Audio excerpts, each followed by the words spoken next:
पर चर्चा करने के लिए। और अब आज की आखिरी और एक और बड़ी खबर, और ये बड़ी खबर जो है ये दक्षिणी राज्य कर्नाटक से है। वहां पर एक मामला तूल पकड़ रहा है। दरअसल पिछले कई वर्षों से कर्नाटक के मांड्या जिले के रंग मंदिर के सामने एक पोल पर हनुमान ध्वज लहराता रहा था। और ये आज की बात नहीं है, पिछले कई वर्षों से ये ध्वज वहां पर लगा हुआ था। लेकिन अब क्या हुआ? अब कर्नाटक पुलिस द्वारा झंडा उतारने को लेकर स्थानीय लोगों ने अपना विरोध दर्ज कराया है। स्थानीय लोग गुस्से में, प्रशासन की कार्रवाई से लोग नाराज हुए और उनके समर्थन में बीजेपी और जेडीएस के कार्यकर्ताओं ने भी प्रशासन का विरोध किया मांड्या में। तो इस मामले को लेकर प्रदर्शन कर रही भीड़ को हटाने के लिए कर्नाटक पुलिस ने लाठीचार्ज भी कर दिया। लोगों को चोटें आईं लाठीचार्ज जब पुलिस ने वहां पर की। जिला प्रशासन का तर्क है और उनका दावा है कि जिस जगह पोल लगाया गया है वो सरकारी जमीन है और वहां धार्मिक झंडे नहीं फहराए जा सकते। लेकिन ये जवाब नहीं दे रहे हैं कि इतने सालों से तो वो लगा हुआ था वहां। स्थानीय लोगों का आरोप है कि ये कर्नाटक में कांग्रेस की सिद्धारमैया सरकार की तुष्टीकरण की सियासत है। तो बीजेपी ने भी हमला बोल दिया है। पूर्व मुख्यमंत्री बसवराज बोम्मई इसे कर्नाटक सरकार की तुष्टीकरण का एक और उदाहरण मानते हैं। अब बसवराज बोम्मई का मानना है कि धार्मिक उत्सवों में सरकार और प्रशासन के द्वारा भेदभाव नहीं होने चाहिए। लेकिन सरकार की तरफ से भी सफाई आई है और उप मुख्यमंत्री डीके शिव कुमार का कहना है कि बीजेपी और जेडीएस इसे बेवजह तूल दे रही है, इस पर सियासत नहीं होनी चाहिए। तो मांड्या में हनुमान मंदिर से केसरिया झंडा हटाए जाने को लेकर बीजेपी जेडीएस के विरोध पर कर्नाटक के deputy CM DK Shivakumar का कहना है कि ये लोग जनता के मन में भ्रम, लेकिन हम शांति चाहते हैं। They have lost, all of them have lost their deposits in BJP. Okay, that is why they have embraced with JDS. Now they wanted to have a political foothold in Mandya. They are just creating confusion in the minds of the public. Nothing will happen. Mandya is a very secular people. People of Mandya are very tolerant, very secular.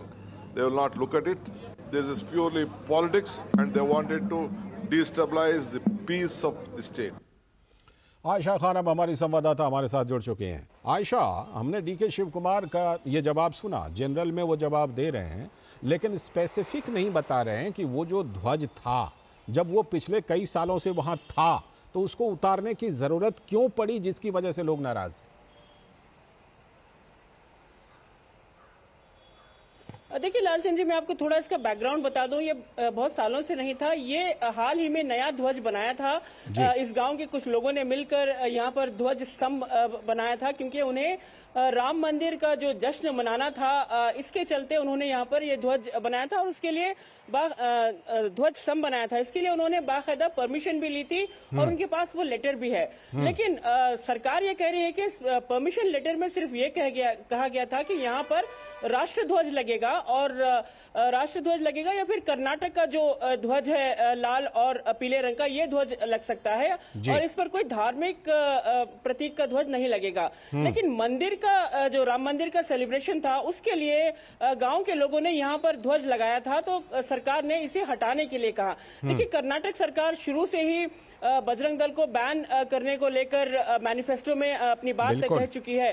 तो कर्नाटक सरकार का ये कहना है कि ये जो भगवा ध्वज लगाया गया है, ये बजरंग दल का प्रतीक है और इसी वजह से इस ध्वज को यहाँ से हटाना चाहिए। इसके चलते सरकार ने आदेश दे दिए कि ये ध्वज यहाँ से हटाया जाए। लेकिन बीजेपी का ये आरोप है कि ये हनुमान ध्वज है।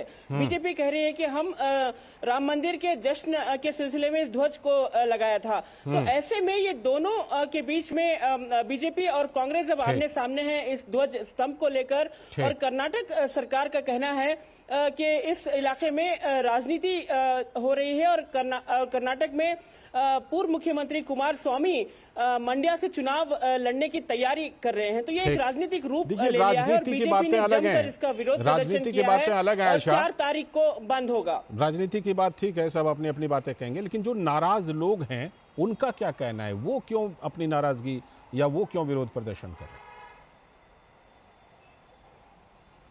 जी देखिए, बीजेपी ने इसका विरोध प्रदर्शन शुरू किया क्योंकि ये अचानक इस ध्वज को यहाँ से निकालने के लिए कहा गया। इसकी कोई एक प्रक्रिया होती है क्योंकि इन्होंने परमिशन ली थी। बीजेपी का कहना है कि इन्होंने बाकायदा परमिशन ली है कि इस ध्वज को यहाँ पर कुछ दिन तक लगाएंगे, लेकिन उन्हें कोई नोटिस नहीं दिया गया, उन्हें कोई आगाह नहीं किया गया इसको हटाने के लिए। अचानक सरकार ने आदेश दे दिया प्रशासन को, पंचायत को कि इस ध्वज को हटा दिया जाए।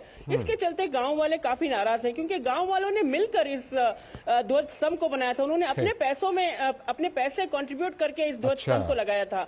इसके चलते गांव वाले नाराज हैं कि उन्हें वक्त नहीं दिया गया और इस ध्वज को हटाने से पहले उनसे बातचीत नहीं की गई। होनी चाहिए तो थी, सही ये जो बात है आसानी से शांतिपूर्वक हो सकती थी, लेकिन सरकार ने जिस तरह से एक कड़े अंदाज में आदेश दे दिया कि ध्वज को हटाया जाए, तो ये इसकी वजह से गांव वाले नाराज हैं। और बीजेपी कह रही है कि सरकार जो शुरू से ही बजरंग दल को बैन करने की बात कहती रही है, वो एक बार फिर सामने आ रही है। और जो ये ध्वज है उस जी शुक्रिया आयशा, इस खबर पर जुड़ने के लिए, जानकारी देने के लिए आपका बहुत बहुत शुक्रिया। और इसी के साथ आज के इस वक्त में इतना ही। नमस्कार।